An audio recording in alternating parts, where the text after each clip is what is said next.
Salut, c'est Gaylor.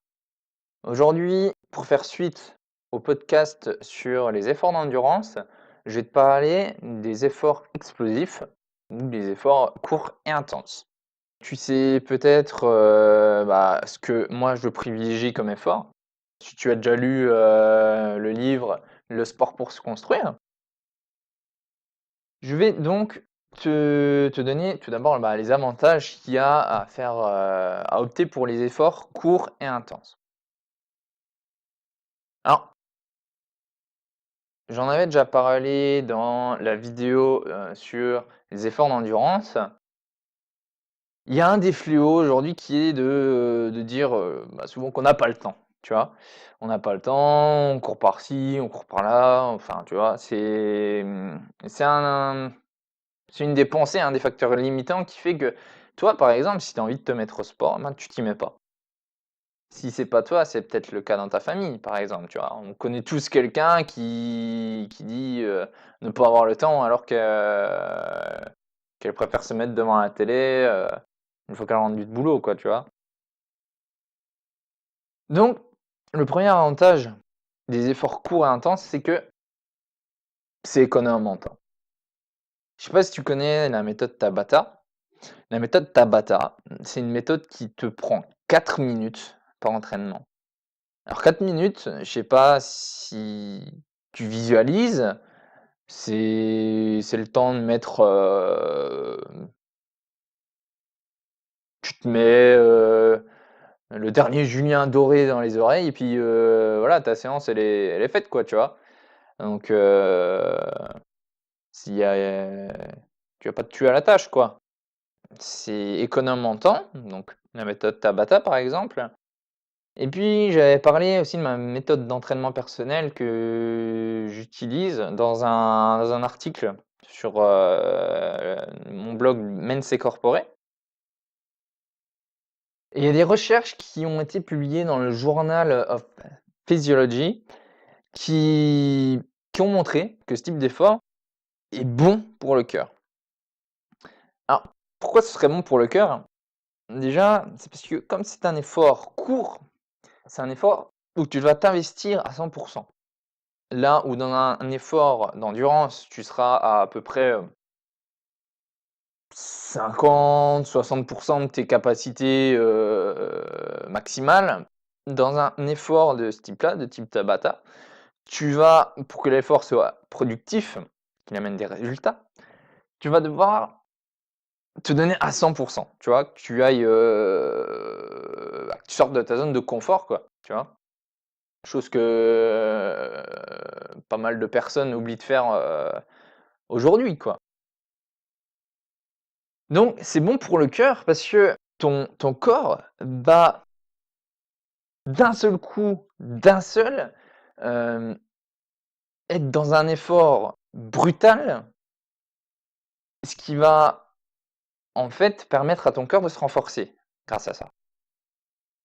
Le deuxième avantage de ces efforts-là, de ces efforts explosifs, c'est que tu vas avoir relativement plus de calories qui seront brûlées parce que tu y mettras plus d'intensité. Tu es d'accord avec moi? Là où dans un sport d'endurance, tu vas mettre, à peu près 1 heure pour brûler, moi je vais dire une bêtise, hein, où tu vas mettre 1 heure pour brûler 200 calories, ces mêmes 200 calories-là, tu vas mettre 4 minutes en fonction de la méthode que tu choisis à 10-15 minutes pour les brûler. Donc je sais pas si tu te rends compte, si tu vois un peu le fossé, quoi. Donc, pour finir sur les avantages, c'est aussi un gros avantage en ce qui concerne la perte de poids. Si tu veux perdre du poids, OK, le jogging, le footing, c'est quelque chose de très accessible, mais il y a beaucoup plus accessible. Bon, comme tous les efforts courts, intenses ont aussi, tu bien leur point négatif. Même si je trouve qu'ils sont moins graves que, ceux des sports d'endurance. Pour ma part, je vais relever que ce type d'effort-là, bah, tout bêtement, ça va nécessiter que tu sors de ta zone de confort. Et ça, c'est quelque chose qu'on a perdu l'habitude de faire. Moi, le premier, hein, je m'en cache pas même.